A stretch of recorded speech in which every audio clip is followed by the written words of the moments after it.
हाँ जी, सभी मेरे प्यारे मित्रों को सीताराम, स्वागत है, वेलकम है आपका आपके अपने इस चैनल एस आरजे मैथमेटिक्स पर। दोस्तों, अगर आप हमारे इस चैनल एस आरजे मैथमेटिक्स परिवार पर नए हैं तो सबसे पहले चैनल पर जाए और चैनल को सब्सक्राइब कर देवे। और क्लास आपको अगर अच्छी लगती है तो क्लास को शेयर न करना ना भूले। पर सबसे पहली बात ये कि आपसे रिक्वेस्ट है कि वीडियो को स्किप ना करें और क्लास को पूरा जरूर देखें, क्योंकि आप क्लास पूरी देखोगे ना तभी आपको वो समझ में आ पाएगा। और कंटिन्यू 6-7 दिन देखें। मैं ये नहीं कहता कि आज ही आप आए और चैनल को टिक किया और काम खत्म हो गया, कबाड़ा खत्म। नहीं, आप 5-6 दिन 7 दिन 8 दिन कंटिन्यू क्लासेस देखें, क्योंकि आप कंटिन्यू देखोगे तभी आप डिसाइड कर पाओगे कि आपको क्लासेस समझ में आ रही है या नहीं आ रही है। ठीक है भाई, तो चलिए, ये तो रही बात अलग। अब अपना जो सवाल लिखा हुआ है, निम्नलिखित प्रत्येक स्थिति में बहुपद का शून्य ज्ञात कीजिए। अभी अपन पढ़ क्या रहे हैं, चैप्टर नंबर 2.2 का प्रश्न नंबर जो है चौथा लास्ट प्रश्न है इस चैप्टर का, वो अपन यहां पर समझ रहे हैं। तो प्रश्न आप समझ लीजिएगा कि निम्नलिखित प्रत्येक स्थिति में बहुपद का शून्यक ज्ञात कीजिए, यानी कि आपको क्या करना है, बहुपद का शून्यक यहां पर निकालना है। पिछला सवाल भी कुछ ऐसा ही था। पिछला वाला जो सवाल था ना, 2 मिनट है ना, 2 मिनट, चलिए, ये कंप्लीट चल रहा है।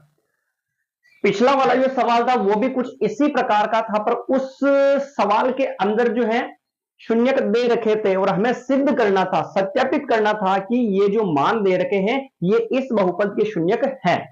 ठीक है, पर इस सवाल में ऐसा नहीं होने वाला है। इस सवाल में कह रखा है कि निम्नलिखित प्रत्येक स्थिति में बहुपद का शून्यक ज्ञात कीजिए, यानी कि इसके अंदर शून्यक हमें निकालना है कि इसका शून्यक क्या होगा। ठीक है, हमें हमारे पास जो है यहाँ पर 7 प्रश्न दे रखे हैं, एक्स का मान एक भी सवाल में नहीं दिया गया है, यानी इनके अंदर हमें शून्यक ज्ञात करने हैं, एक्स का मान निकालना है। वो ज्ञात करना है शून्यक, तो कैसे करेंगे, ये डिफरेंस आप समझ लीजिएगा कि शून्य सत्यापित कीजिए मतलब तो हल करना उसको, और एक्स का मान उसमें पुट करना जो दे रखा, तो आंसर 0 आ जाएगा, शून्य का बढ़ना नहीं है। इसके अंदर वैल्यू वगैरह कुछ नहीं दे रखी है, शून्य ज्ञात करना यानी एक्स का मान हमें निकालना है। निकालना है तो कैसे निकालना, ध्यान से देखिएगा। सबसे पहले आपको क्या करना है, माना कि जो पी एक्स दे रखा है इधर, उसको क्या मान लोगे, 0। तो जहां पर पी एक्स है वहां पर क्या रख देंगे भाई, 0। बराबर में क्या चल रहा है, एक्स प्लस 5। एक्स की वैल्यू निकालनी है तो प्लस के 5 को इधर भेज देंगे, तो क्या हो गया, 0 - 5 बराबर एक्स। 0 का कोई मतलब नहीं, जोड़ बाकी में, तो 5 बचेगा माइनस का एक्स, तो एक्स को इधर लिख देवे, -5 को इधर लिख देवे। ये हो चुका है इसका शून्य, एक्स का मान -5। घबराना मत कि सर शून्य है या नहीं, तो उसके लिए 0 आना चाहिए, नहीं, शून्य ज्ञात करना मतलब एक्स का मान निकालना है। तो एक्स का मान आ गया 5। अगर अब ये -5 इसमें रखो तो देखो, -5 और +5 क्या हो जाएगा, 0। इसका मतलब ये इसका शून्य है। क्लियर भाई, ये शून्य है इसका।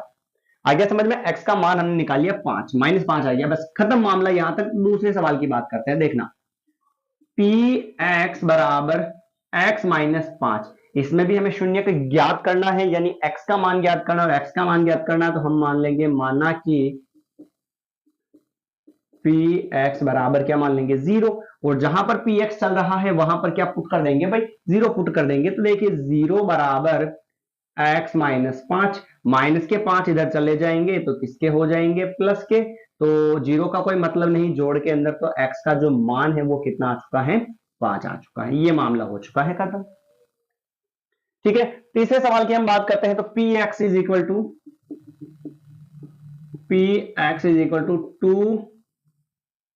2x + 5 ये दे रखा है। तो इसमें भी वही तरीका, माना कि पी एक्स बराबर क्या मान लिया, 0 मान लिया। तो जहां पर पी एक्स चल रहा है वहां पर क्या लिख देंगे, 0 बराबर 2x + 5 लिख दिया। पहले हम क्या करेंगे, प्लस माइनस की संख्या को इधर भेजेंगे, तो 0 प्लस के 5 इधर आएंगे तो किसके हो जाएंगे, माइनस के, तो बराबर बच गया 2x। 0 का कोई मतलब नहीं, जोड़ के अंदर 5 बचेगा, माइनस का, और बीच में कुछ नहीं, इंटू इंटू वाली संख्या कहां पर आएगी, बटेवा में। तो x का मान कितना हो गया, -5/2 हो चुका है। ये इसका आंसर आ गया, बस खत्म। ठीक है, चलिए चौथे सवाल की अपन बात करते हैं। चौथा सवाल दे रखा है, पी एक्स बराबर 3x - 2। सेम प्रोसेस वही रहेगा भाई। तो देखिए यहां पर मैं मान लेता हूं, माना कि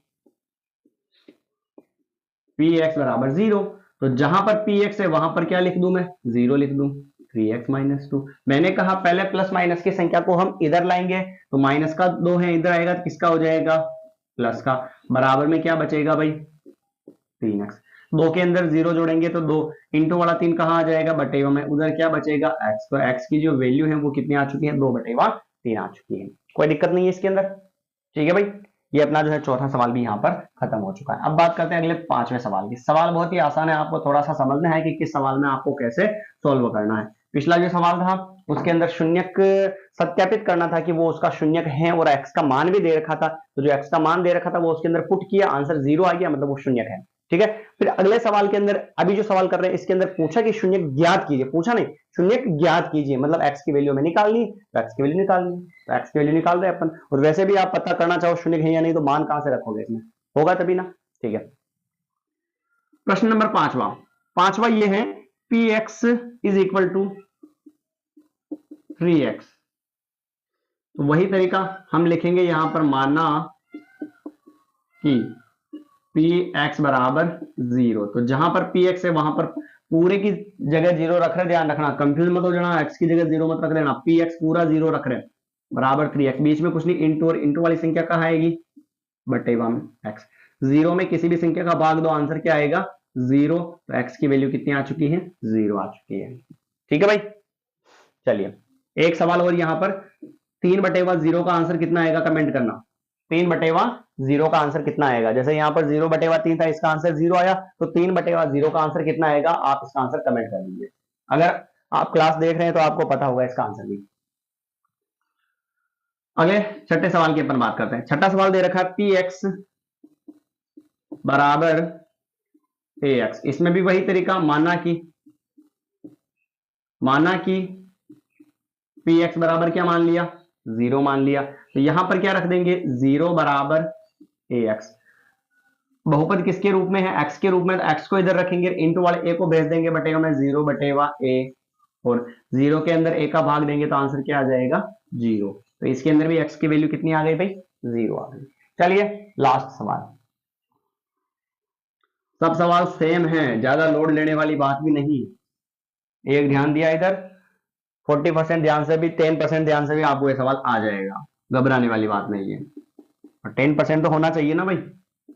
px बराबर cx प्लस d, वही तरीका, माना कि px बराबर 0, माना कि px बराबर 0 मान लिया, px बराबर हमने 0 मान लिया, तो यहां पर px की जगह 0 बराबर cx प्लस d रख दिया, प्लस के d को इधर भेजेंगे, माइनस का ये cx बचा, 0 का कोई मतलब नहीं, जोड़ बाकी के अंदर माइनस डी, इंटू वाला c कहां आ जाएगा, बटेगा में, तो बराबर में क्या बचेगा, x।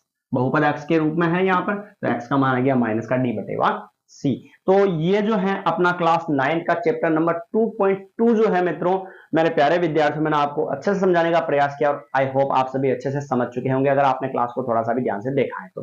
क्लास अगर अच्छी लगे तो शेयर तो आपको करना ही है, और कंटिन्यू क्लासेस देखनी है, कंटिन्यू क्लासेस देखनी है, सब्सक्राइब करने का कोई लोचा नहीं है, जोर जबरदस्ती नहीं है, आप क्लासेस देखो रोज और आनंद उठाओ, और शेयर करना ना भूले बस, क्योंकि जितनी ज्यादा भीड़ होगी, जितनी ज्यादा संख्या होगी यहाँ पर, उतना ही पढ़ने और पढ़ाने का जो आनंद है वो उतना ही बढ़ता जाएगा। और अगर आप मतलब आप हैं किसी एग्जाम की तैयारी कर रहे हैं या छोटे मोटे प्रश्न, अच्छे गणित के सवालों जवाबों का आनंद लेना चाहते हैं, तो आप चैनल पर जाए और कम्युनिटी पोस्ट के अंदर जाए, और उसके अंदर ढेर सारे सवाल आपके लिए उपलब्ध हैं, उन सवालों का आनंद ले और उनके जवाब दे और भरपूर लुत्फ उठाए।